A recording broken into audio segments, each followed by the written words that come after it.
नमस्कार। तो पिछले वाले वीडियो लेक्चर में हमने कहा था कि एक एक क्लाइमेटिक जोन के बारे में हम डिफरेंटली पढ़ेंगे। तो यहाँ पे बहुत ही इम्पॉर्टेंट क्लाइमेटिक जोन जो है उसके बारे में डिटेल्स में हम लोग पढ़ेंगे। इक्वेटोरियल क्लाइमेट, ये हॉट वेट क्लाइमेट लिखा गया है, बिल्कुल होता है हॉट वेट क्लाइमेट। तो इक्वेटर क्या चीज़ है? हमारा जो अर्थ है इस तरीके से, ठीक है, जियोइड शेप का, इसको बीच से एक लाइन जाती है जो पृथ्वी को नॉर्थ भाग और साउथ भाग में डिवाइड करती है, और इसको 0 डिग्री लैटिट्यूड बोलते हैं। और यहाँ से इस तरीके से जाते हुए यहाँ पे पोल्स पे इसको 90 डिग्री बोलते हैं। ओके, तो ये 0 डिग्री लैटिट्यूड से 5 डिग्री नॉर्थ, 5 डिग्री साउथ का जो क्षेत्र होता है उसको बोलते हैं इक्वेटोरियल क्लाइमेटिक जोन। अच्छा, तो यहाँ पे होता क्या है?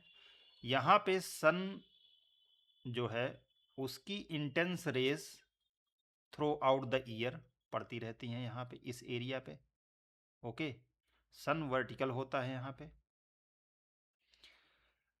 ओके, जब इसकी हीटिंग होगी, इंटेंस हीटिंग होगी, तो यहाँ पे क्या होगा? यहाँ पे हवाओं का इस तरीके से, मान लीजिए ये इक्वेटर है, यहाँ से कन्वेक्शन करंट इस तरीके से हवाएं लाइट होकर के, हल्की होकर के ऊपर उठेंगी। ठीक, हल्की होकर के ऊपर उठेंगी तो यहाँ पे लो प्रेशर डेवलप हो जाएगा। ठीक, और यहाँ पे हवाएं जब ऊपर उठेंगी तो इनके साथ मॉइस्चर कंटेंट होगा, और एटमॉस्फियर में ऊपर ट्रोपोस्फियर के पास, ट्रोपोपास के पास ये जा करके क्या होंगी? इनका कूलिंग होगा एंड कंडेंसेशन होगा। Cooling and condensation. ठीक, अब कूलिंग एंड कंडेंसेशन होगा तो यहाँ पे मेघ का निर्माण होगा इस तरीके से, और मेघ का निर्माण होगा तो उसके बाद क्या होगा? Convectional rainfall. ठीक, कन्वेक्शनल रेनफॉल होगा यहाँ पे। क्या ये डेली होता है? बिल्कुल। कितने बजे के बाद? दोपहर के बाद होता है ये। दोपहर से पहले हीटिंग एंड दोपहर के बाद यहाँ पे थंडर स्टॉर्म्स बनेंगे, बादल मेघ का निर्माण होगा, तब इंटेंस वर्षा होगी, बहुत ही गहन वर्षा होगी यहाँ पे। ठीक, अच्छा, ये क्षेत्र कहाँ कहाँ पाए जाते हैं? ये Amazon basin, Congo basin, Malay peninsula, maritime continent, Indonesia, Malaysia, Philippines, जो इक्वेटर के पास क्षेत्र हैं वहाँ पे। ठीक, इतना हो गया। यहाँ पे हम लोगों ने लोकेशन देख लिया, मैकेनिज्म देख लिया। यहाँ पे टेम्परेचर कितना होता है? Uniform through out the year, ज़्यादा होता है। कितना? 25 to 27 सेंटीग्रेड। ठीक, यहाँ क्या कोई सीज़न होते हैं, मौसम होते हैं, मौसम परिवर्तन होता है? बिल्कुल नहीं। यहाँ पे यूनिफॉर्म मौसम होता है, डे एंड नाइट का जैसा है। ठीक, एक समान मौसम पाया जाएगा। प्रेसिपिटेशन यानी कि वर्षण, यहाँ पे प्रेसिपिटेशन किस फॉर्म में होगा? रेनफॉल के फॉर्म में होगा। कितना के आसपास? 2000 से 4000 और उससे भी अधिक।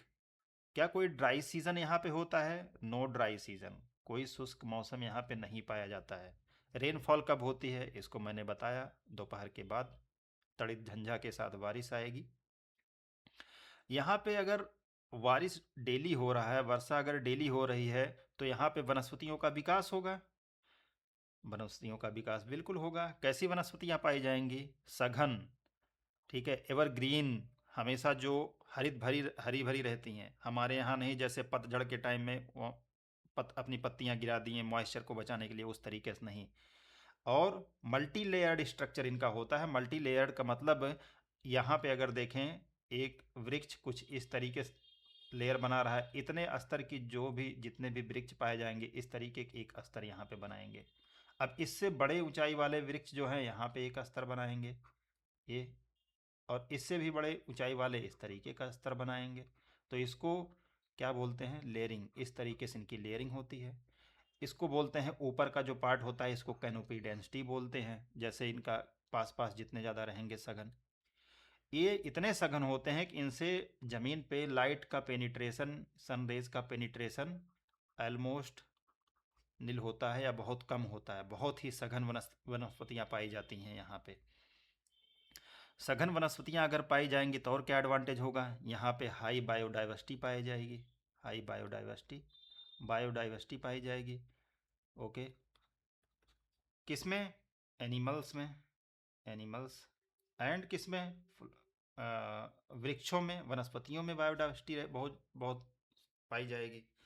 यहाँ पे लताएं पाई जाएंगी, अधिपादप इस तरीके से, लियानाज एंड एपीफाइट्स पेड़ों पे लटकते हुए ऐसे मिलेंगे यहाँ पे इस तरीके से।